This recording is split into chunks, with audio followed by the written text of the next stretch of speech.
I think if I hear you call me Becky one more time, six-pack, I'm gonna pop your tops. All six of them.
Clint Eastwood is Sergeant Tom Gunny Highway.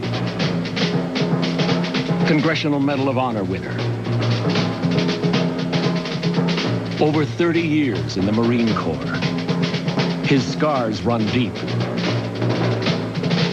And his battles never end.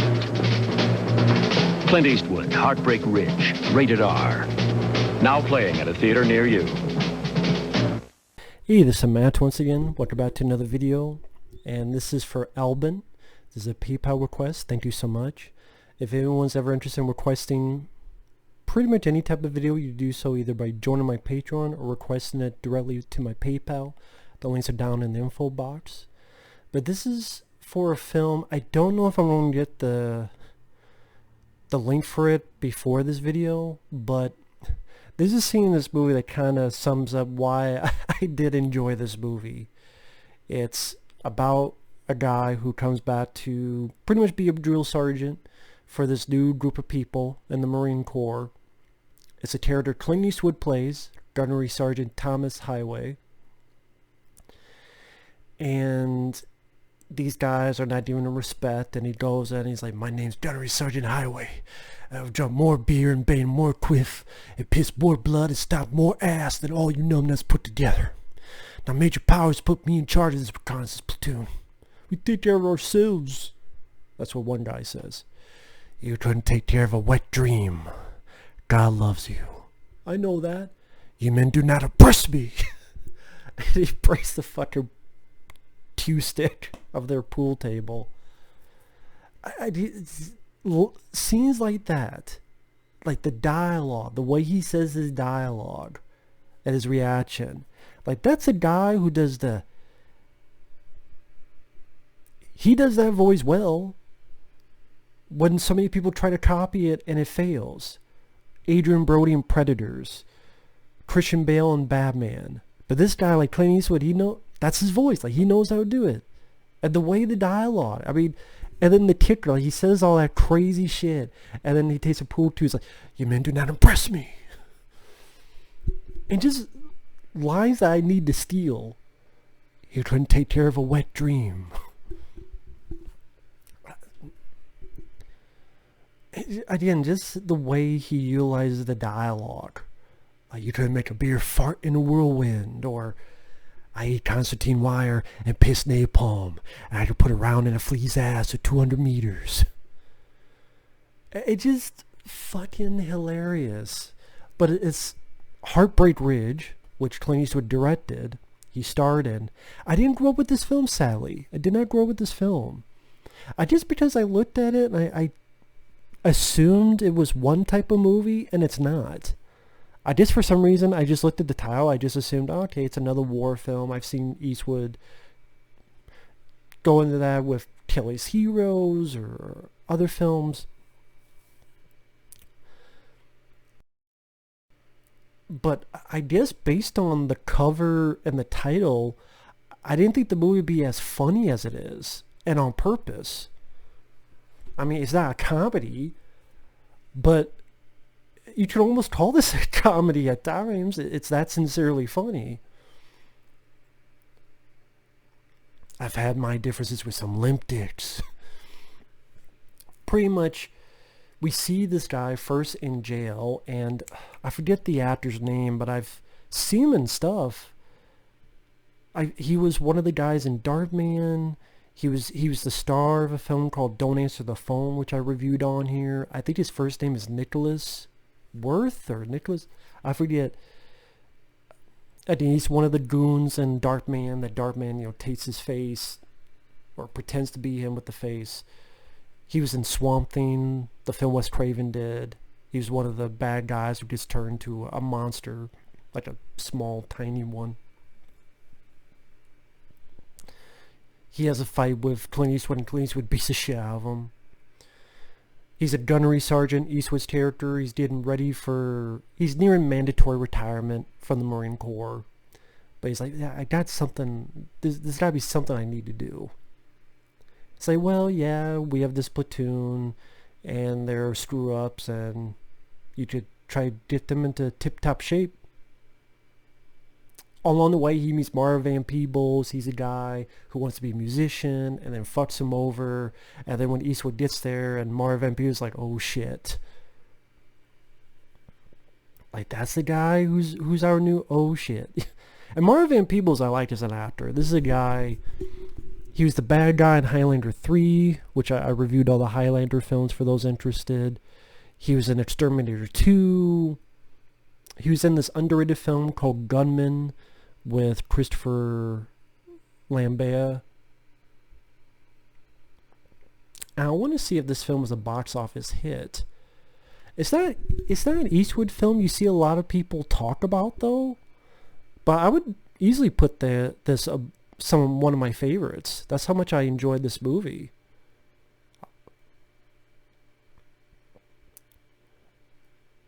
Yeah, he produced it, he directed it, he starred in it, and James Karabatsos wrote it. Apparently some people in the Marine Corps, from what I understand, people in the Marine Corps were upset about the film because it wasn't a realistic depiction of people in the Marines.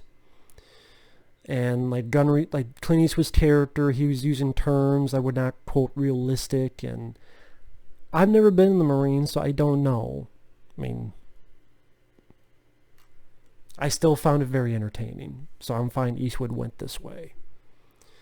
Other recognizable people, Bo Svensson. I've seen him in a couple B movies. He was in this film called Deep Space with Charles Napier. He was in the Walking Tall sequels when I believe Joe Don Baker left, and then he starred in the sequels. I think Walking Tall Part 2 and 3. Then you also have Everett McGill. The movie I remember him the most is The People Under the Stairs, where he was the main villain in that. But he was also the werewolf in Stephen King's Silver Bullet. He plays a major who is a major pain in the ass and sort of our asshole in the movie that belittles Eastwood and you shouldn't do this, you shouldn't do that, and he's the guy that gives Eastwood the most shit. And the check of the film is, I mean, it says here the screenwriter was a Vietnam vet of the 1st Cavalry Division, so he must have known something. Apparently Army read the script and refused to participate due to Clint Eastwood's character being portrayed as a hard drinker, divorced from his wife, and using unapproved motivational methods in his troops, an image the Army did not want. The Army called the character a stereotype of World War II and Korean War attitudes that did not exist in the modern Army, and did not like the obscene dialogue and lack of reference to women in the Army. Why do I have a feeling that's bullshit and that if you were really in there, people really did talk that way? So he's changed to a Marine.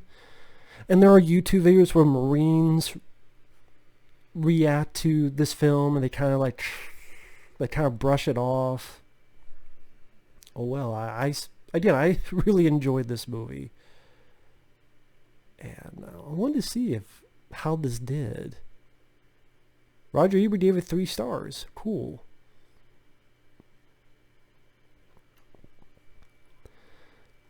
It made 42 million in the US and 121 million worldwide. And the budget was around 15 million, so this was a hit. This was a hit. You would think it'd be talked about more, because again, no one really talks about this when they mention Clint Eastwood stuff. I know a good friend of mine, Fabio, this is his favorite Clint Eastwood film, and I can see why. It's a good one. I would still say my favorite is Magnum Force, with the Dirty Harry film. The Rookie is up there. I think that's underrated, but yeah, this would easily be maybe in my top 5, at least top 10, because I just really enjoy Eastwood's portrayal of this character. He was just so, he was fun to watch, just how badass, how much of a hard ass he is. Again, the dialogue that he speaks. I thought the rest of the crew of the platoon, Marv Peebles, I actually appreciated, I don't want to say lightheartedness, but in a way that's what I'm thinking of. And again, some of the dialogue, like drop your cots and grab your socks. He's training the men and he shoots around them with an AT-47. Like, what the hell are you doing? This is an AT-47. This is a distinct sound and you need to remember it. Or when he's ready to kill other people, if he comes to a sudden halt, your face is going to be halfway up his ass. Or there's a moment where the men are getting pissed off at Eastwood, so they get this big guy, the Swede, this big muscle guy, and Eastwood beats the shit out of him, which definitely impresses the platoon. There's a warning that, oh, we're going to go into war, but it's a, how you call it? It's a, I don't want to say a false alarm, because they did it on purpose, but it's a trial run for the alarm. And one guy asks, like, what's your assessment of this alert? And Eastwood goes, it's a clusterfuck. The rest of the movie is either he's chatting with his ex-wife, who's still pissed off at him from the past, but slowly they're kind of rekindle their romance. But before that, they're having a fight, and Eastwood's going, you're not acting like a dignified, mature woman. And then she's like, fuck you. There's these games that they battle. Everett McGill and his men, and Eastwood and his platoon win. In a weird way, this reminds me a teeny bit of G.I. Jane, where a good chunk of the film is training. Although G.I. Jane was much more of a serious affair in the training. Here, there's serious training, but there's a bit more comedic. I don't want to say lighthearted, but the film was a lot more fun than I thought it would be, and I mean that in a good way. But then they're both movies that after this whole bit of training, then there's like a sudden battle in the third act. I will say, although I really like G.I. Jane, I do think the battle in this movie works a bit better because it's not, Eastwood directed it more coherently. It wasn't too busy work with the camera, kind of straightforward. And it's a moment there where it has one of the best lines. With all due respect, sir, you're bugging the... Well, I'm trying to get it right. With all due respect, sir, you're beginning to bore the hell out of me. And it ends satisfying. Things work out. Gets back with his wife. Or ex-wife. I guess that's his full retirement. It is one last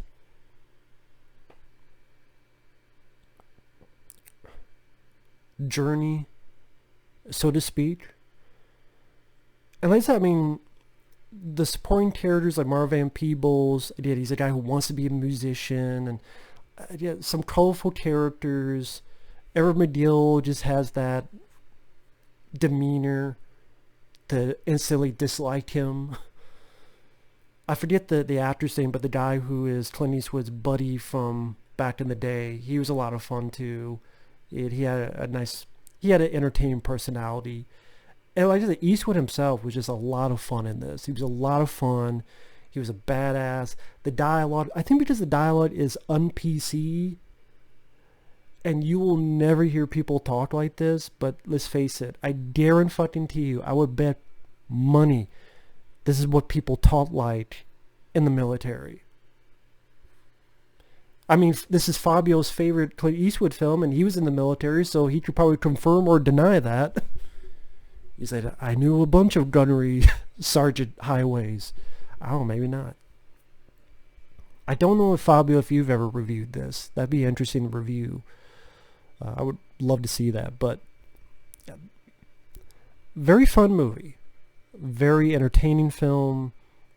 Glad this was a great request. Thank you so much, Albin. Had a lot of entertainment watching this. If you've never seen this and you like Clint Eastwood or whatever, give this a watch. It's a lot of fun. So thanks for watching. Take care. We'll see you guys later. Bye-bye.